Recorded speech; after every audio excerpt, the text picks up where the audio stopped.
Bienvenidos de nuevo, les saluda Claudia Palacios. Hoy estamos con la representante a la Cámara por el Partido Liberal, Clara Rojas, aquí en los estudios del Sistema Informativo de Canal Capital. Representante Clara Rojas, bienvenida. Sí, no, mil gracias por esta invitación. Oiga, hoy ha sido un día, trato como de ponerme en su corazón, en sus zapatos, pero más en su corazón. Me imagino que un día con muchas emociones encontradas, no sé si más tristes que alegres o más alegres que tristes, ¿cómo se siente? Sí, sin duda ha sido no un día, sino como una semana de tensión y de expectativa, pero en general me siento tranquila, me siento bien, me siento que era lo que tenía que hacer. Uno va caminando por la vida y de pronto a veces se quedan como cabos sueltos, ¿no? Y dice, oiga, esto al fin no terminó bien, queda uno ahí como con la cosa, ¿no? Entonces digamos que ese espacio que se ha dado de reconciliación me parece sano, como por ir cerrando páginas de cosas que tal vez uno no quisiera que hubieran terminado de esa manera. Y le doy gracias a la vida de haber tenido esa oportunidad y que no me cogiera tan tarde, ¿no? Pensemos 80 o años, uno al borde de la muerte, pues a veces le entran como esos golpes de pecho, ¿no? O sea, de una vez como ir resolviendo las cosas, ir limpiando el corazón y la mente. Bueno, estamos hablando de ese reencuentro que tuvo con Ingrid Betancourt. Uno a veces piensa que todo el mundo está enteradísimo, pero a lo mejor no todo el mundo ha visto esas fotografías del evento de esta mañana, ese foro de reconciliación hecho por la Fundación Buen Gobierno y el senador Mauricio Liscano. Pero no fue ahí el primer momento en el que realmente usted se encontró con Ingrid. Ya habían tenido unas horas antes un encuentro en privado, a solas. ¿Qué nos puede contar sin violar su intimidad? No, pues yo diría que en sí el encuentro es valioso. Yo creo que fue una manera de aproximación y yo diría que en términos generales es muy sencillo, como cuando uno pues deja de ver a alguna persona y quiere saber qué ha sido de su familia, cómo está, cómo se siente. Y yo lo podría decir que muy tranquilo, ¿no? Yo creo que el hecho de haber estado como fuera de los medios también fue muy positivo, ¿no? Pero bueno, vamos más atrás. Ustedes habían dado cada una declaraciones en ciertos momentos como que evidenciaban que la situación del secuestro pues rompió unos lazos de amistad y creó definitivamente unas heridas. No han tenido tiempo para hablar de las heridas, pero sí han tenido un tiempo para que cada una retome la vida. Y en algún momento, creo que usted había dicho, ella también, como que bueno, no nos hemos buscado, pero pues si ha de pasar, pasará. ¿Cómo fue esa búsqueda? Sí, digamos que yo creo que es como tener el corazón abierto y estar dispuesto a lo que se presente. Yo en algún momento había dicho, porque muchas veces, sobre todo cuando tengo la oportunidad de viajar al exterior, me preguntan por ella. Entonces dijo, bueno, pues si en algún momento nos encontramos y tomamos un café y hablamos, pues yo lo veo con buenos ojos. Después algo vi que ella algo también había dicho. Sí, bueno, cuando se presente la oportunidad quizá pueda ser. En algún momento ella me escribió y me dijo que cuando quisiera le podría escribir y yo eso lo había dejado también ahí. Entonces el año pasado tuve un viaje a París, entonces le dije voy a ir a estar a París a un foro que me invitan como unos 3 días. Le pregunté si ella estaba ahí o estaba en otro lado, si creía que nos podíamos encontrar. Entonces en ese momento ella estaba en otro sitio, pero quedamos como abiertas que en algún momento pues de pronto se daba la situación. Este año un día me llamó el senador Mauricio Liscano y me dijo, vamos a hacer un foro. Clara, ¿tú quisieras participar? Le dije, claro, mándame el programa y miremos cómo es lo del panelista y qué fechas son.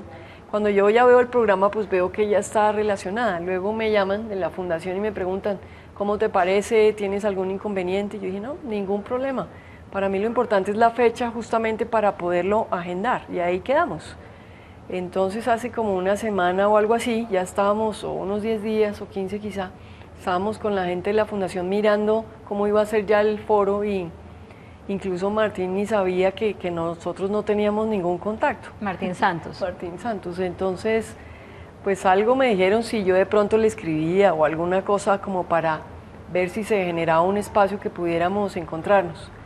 Yo me quedé pensando y bueno, eso quedó como así. Y hace unos pocos días, ya sabiendo que el foro ya es inminente, entonces le mando un correíto muy telegráfico, por cierto, y le digo, bueno, me entero que tú vienes, no sé cómo esté la agenda, pero si quieres nos podemos ver o tomar un café o algo así. Y entonces me contesta y me dice, sí, listo, lo cuadramos. Y tratamos de coordinar un espacio y así fue.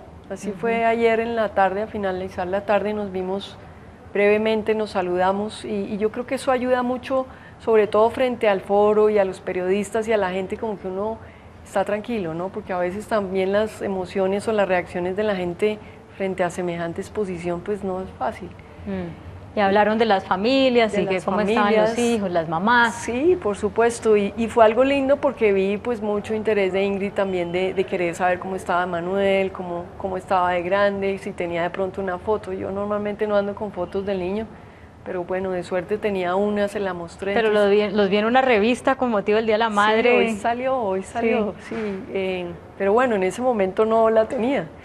Entonces, pues se emocionó, yo también le pregunté por su mamá y sin duda, pues por su familia, saber cómo está y cómo se había sentido otra vez en el país y se había sentido bien recibida, porque con todo lo que ha pasado, pues también uno dice, oye, esto como que tampoco tiene sentido. Ella me dijo que se había sentido muy bien recibida, lo cual me alegró, entonces finalmente veo que el ambiente estaba más tranquilo, ¿no? Sí. ¿Emanuel sabe quién es Ingrid? Sí, el otro día. Ingrid para su mamá, pues. Sí. Sí, pues no muy bien, ¿no? No muy bien porque a veces a mí tampoco me gusta hablar de eso, pero pues él sí sabía que tenía el foro y curiosamente pues ayer también me entrevistaron de otro canal y me mandaron el link de la entrevista, entonces yo se lo mostré para que él como que entendiera un poquito de qué se trataba. Y no, vino y me dio un abracito muy querido, ¿no? Como, no sé, como cosas que a uno se comparte de la situación que está viviendo, ¿no? Más allá de eso, pues ahí va, pero por lo menos tenerlo un poquito informado, ¿no? Poco a poco. Poco a poco, así es. No ha empezado a hacer preguntas incómodas todavía. No, pues digamos las normales, pero que ahí poco a poco vamos superando y entendiendo, y sí, como la realidad que vivimos él y yo, ¿no? Clara, usted no sé si a eso se le llama así, ya se reconcilió en un encuentro que tuvo con Martín Sombra en la cárcel hace un tiempo, ¿cierto? Ahora llega este encuentro con Ingrid Betancourt. ¿Le quedan cuáles encuentros para decir que está como totalmente ya en armonía o reconciliada con esa tragedia que usted vivió? Pues hoy también me plantearon la misma pregunta en el foro, ¿no? ¿Hasta dónde podría yo...? La pregunta planteada es como abrazar a los victimarios, ¿no? Y yo esa no me la había planteado exactamente, no me había visualizado en ese escenario.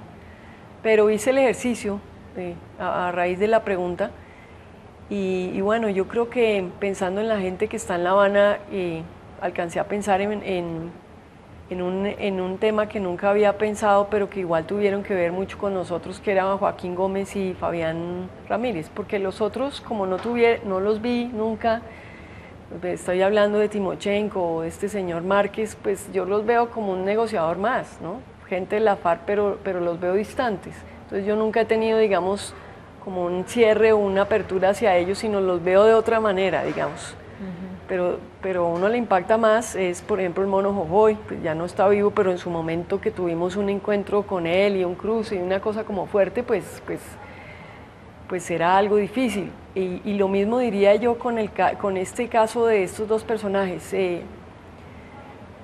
Pero bueno, hoy me dijeron que se iría a La Habana y yo dije que sí iría, que sí estaría dispuesta a acompañarlos a la firma de la paz. Sí. Pero en grupo. En grupo, sí, porque es más fácil, ¿no?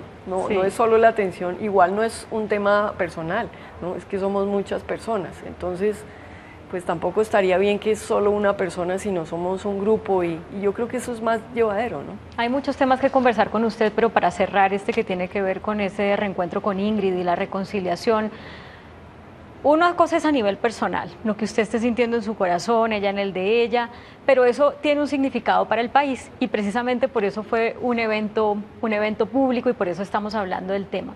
¿Qué quisiera usted que fuera lo que todos esos colombianos que opinan sobre el perdón, sobre la reconciliación, sobre la paz, sobre el conflicto, sobre la cárcel, sobre la justicia transicional, tomaran de ese encuentro suyo con Ingrid para alimentar su opinión acerca de estos temas? Pues yo lo que creo es que finalmente la paz que se firme en La Habana es la de menos. La más importante es la que construimos el día a día con las personas que convivimos, con las que hemos tenido diferencias, con las que nos cuesta entendernos, ¿no?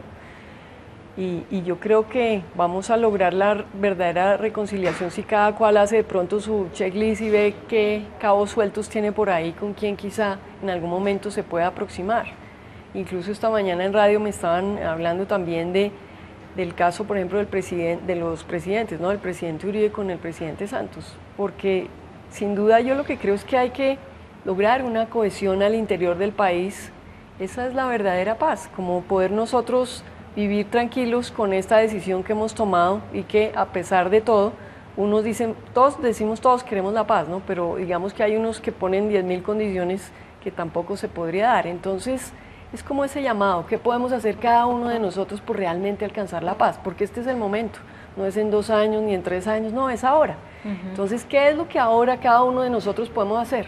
Por más de que nos cueste. Entonces, pues cuando a mí me invitaron a este foro, dije, sí, yo creo que el paso, en el caso con Ingrid, es como dejar de echar la carreta y dejar de decir, bueno, cuando se presente el café, no, ahora se presentó, pues hay que hacerlo, ¿cierto? Sí, sí. Y agradecerle a los que hicieron esto posible, pues esa situación. A los que conspiraron. Sí, porque si ellos no lo hacen, pues nos quedamos ahí. ¿Sí? Bueno, que de alguna manera ese es el rol que debemos ejercer como sociedad, ¿no? Como crear ese ambiente para que esos espacios de reconciliación entre quienes tienen diferencias se den. Le había dicho que era la última pregunta del tema, pero es que recordé también una carta que envió hace unos días Martín Sombra diciendo que él se declara víctima del secretariado y muchos decimos, bueno, es una paradoja, es una contradicción y es un poquito de descaro porque pues él era parte de un nivel muy alto y cómo puede ser víctima por el hecho de que lo reclutaron siendo niño si igual estuvo ahí e hizo las peores cosas. ¿Usted cree que él puede ser en algún modo una víctima? Pues bueno, de lo que la historia que él nos contó es que efectivamente él fue reclutado muy joven. Y eso es una situación. Lo que pasa es que con el paso del tiempo, pues este señor ya cuánto duró en las FARC, es que él era el compañero de los de Marquetalia, ¿sí? No sé si serán 30, 40 o 50 años. Pero yo lo que diría es que de esa charla que tuve con Martín en ese momento, pues claro, él está harto de estar en la cárcel y ve es una oportunidad para poder salir, para decir, oiga, ya quisiera yo como dejar esta situación pagada, porque incluso él en su momento me pidió perdón, cosa que yo no me esperaba, ¿cierto? Pero también dijo que es que la gente en La Habana también debería pedir perdón y que sí nos habían causado mucho daño, cosa que a mí me impactó. O sea, yo sentí en Martín como un acto de recontrición y una necesidad de encontrar su libertad.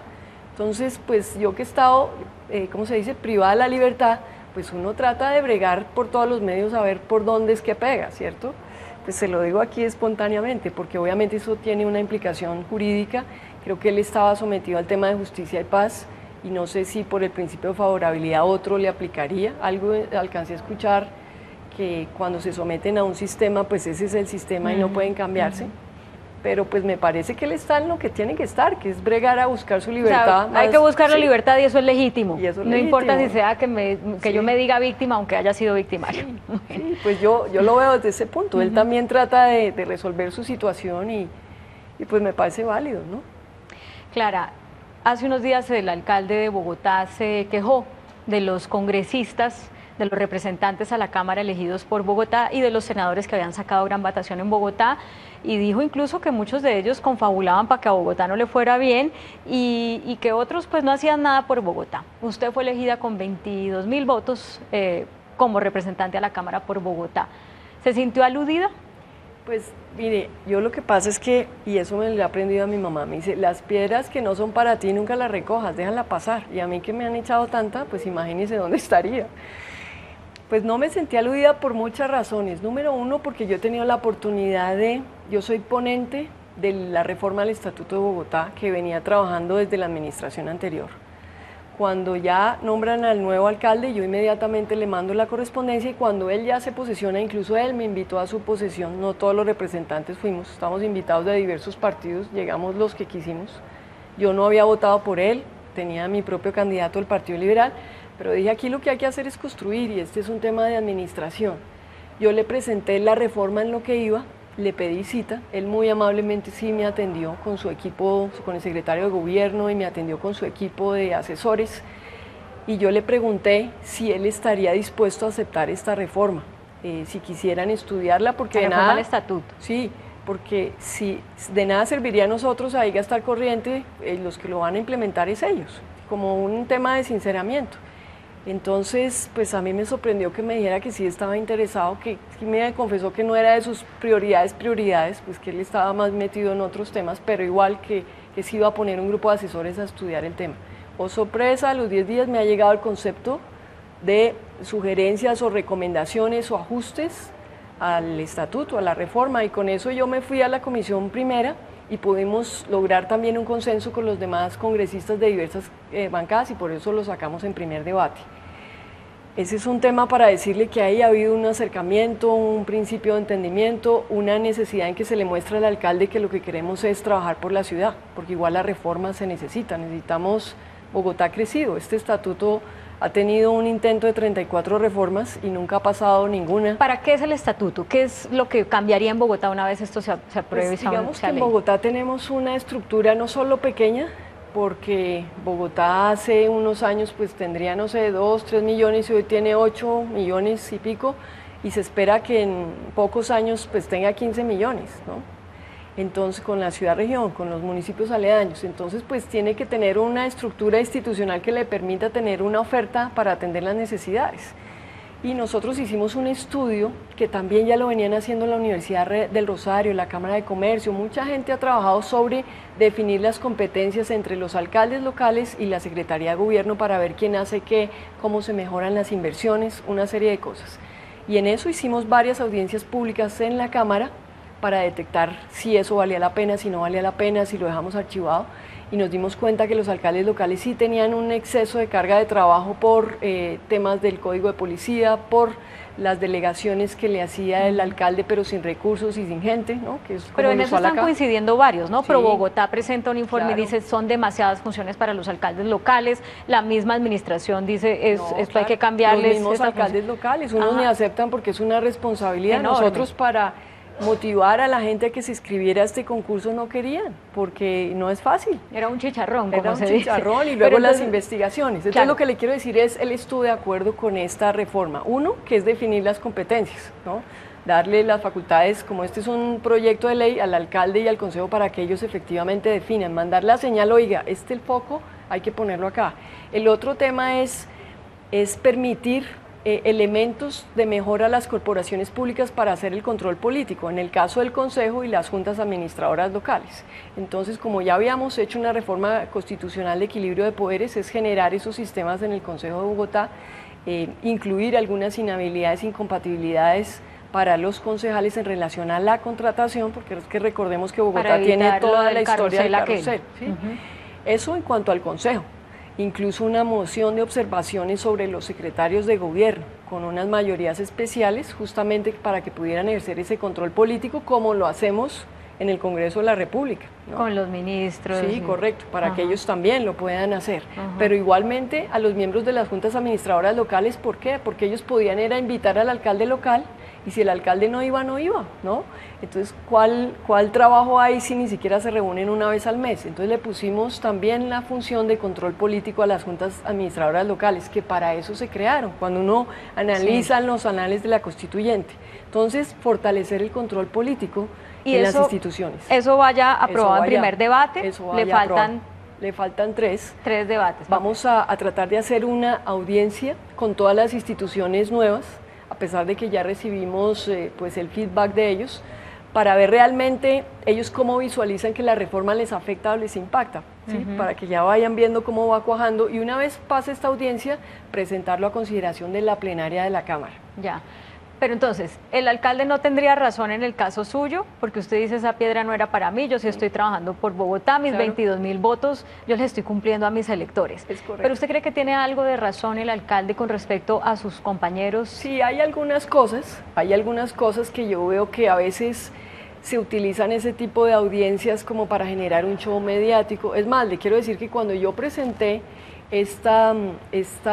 entró en el orden del día, ¿no? Pues había todo el tema de la Van der Hamen y hay algunos, en la comisión primera hay de todos los partidos, hay algunos que querían citarlo a debate de control político para ese tema. Yo dije, mire, separemos los dos temas, nos corresponde estudiar este proyecto, el que lo quiera citar para ese tema, ¿por qué no separamos los temas de manera de poder trabajar? Y efectivamente lo aceptaron. Entonces ese era un tema, pero en otras comisiones, en la séptima y en otras también lo han venido citando y él no ha ido. Ahora él tiene que entender que hay otros partidos políticos, está Alianza Verde, los progresistas. O sea, usted le diría al alcalde, es mejor que acuda un poquito más al Congreso y a los congresistas, sus compañeros, pues Sí, creemos como un que ambiente un para ambiente que... de trabajo, pero le voy a decir, ayer había una comisión del Senado, la comisión séptima sobre el tema de salud para Bogotá, a mí me invitaron y yo sorpresa cuando voy entrando a la comisión, al primero que veo es al alcalde mayor de Bogotá y estaba con su equipo, el secretario de salud, estaban todos los de las EPS, se estaba tratando de encontrar una necesidad o una solución para ver cómo se resuelve todo, que es el mismo problema de todo el país, cómo se pagan esas deudas de los EPS a los hospitales. Sí. Entonces, yo lo que noté aquí, por supuesto, es un ambiente de gran respeto hacia el alcalde y hacia los informes que dan. Ahí nadie lo estaba aporreando, ¿sí? Digámoslo así en plata blanca. Y ellos en todo caso sí estaban respondiendo las preguntas que se les hacían. También estaba el superintendente de salud, estaba la viceministra de salud. Yo pienso que es el ambiente, ¿no? Pues yo me sentí contenta porque igual pude participar en esta audiencia. Sí. Y yo lo que haría sí es que hay de lado y lado, de manera que sí es ideal que estas audiencias se generen más bien en pro de la ciudad, no de generar unos protagonismos que no son buenos para unos ni para otros. Mal protagonismo, ¿no? Me refiero. Sé que hay un tema que le preocupa, que es el del río Bogotá, que no se ha cumplido en el porcentaje que debería estar cumplida la sentencia de la Corte respecto a la recuperación del río. Sobre eso, ¿qué está haciendo usted, qué está haciendo su bancada desde el Congreso? Quería decirle que yo encabecé la lista del Partido Liberal y en los diversos foros antes de salir elegida con los colegas de otros partidos hicimos el compromiso de hacer una bancada por Bogotá cuando llegáramos. Cuando yo llegué, ya el 20 de julio, lo primero que hice fue presentar la proposición para generar la Comisión Accidental por Bogotá. Entonces esa fue la primera tarea que hice y lo hicimos con los representantes de Cundinamarca, de lo cual en total somos 25. Nosotros nos hemos reunido en varias ocasiones, incluso el año pasado, para todo el tema de educación. Ahora en esta Comisión Accidental, a raíz de lo que usted señala de seguimiento al río, citamos hace como un mes, para ver cómo se va el cumplimiento. Estuvo el secretario de Ambiente de Bogotá, estuvo el director de Planeación, tanto nacional como del distrito, de Cundinamarca, de la CAR, todos para hacer ese seguimiento. Entonces, para decirle, oiga, mire, no solo creamos esta comisión, sino estamos tratando de trabajar. No todos van, pero igual participamos, igual se hace el trabajo. Entonces, para decirle otra cosita que también estoy haciendo, ¿no? Porque eso es importante mencionar. Sí, alrededor de Bogotá, pero el tema es que hay una preocupación, y es que no se está cumpliendo. Son 45 municipios 45 que no tienen recursos, incluso yo le mandé una carta al ministro de Hacienda porque sin los recursos que ellos necesitan pues no van a cumplir, ¿no? Y por el otro lado pues estoy pendiente del nuevo ministro del Medio Ambiente para definir si el gerente para el río Bogotá va a ser el mismo o va a ser otro, porque eso requiere una gerencia para mover a la CAR, para mover, integrar y articular todas las entidades y que ellos revisen este cronograma, sobre todo porque ahora vienen las grandes obras y que solo les queda como un año para cumplir. Entonces sí es importante estar encima y no que en un año pues tengamos no solo que el río no está limpio, que esa es la misión, sino que no hay ninguna obra contratada. Pero en ese trabajo de seguimiento vamos a seguir trabajando. Representante Clara Rojas, espero que vuelva por acá, se nos acaba el tiempo y sé que hay muchos otros temas importantes, pero bueno, siempre bienvenida y sobre todo cuando se trata de este tema tan esperanzador que es la reconciliación. Muy amable. Mil gracias, yo también me siento muy bien, muy amable. A ustedes muchas gracias por acompañarnos, continúen con nosotros.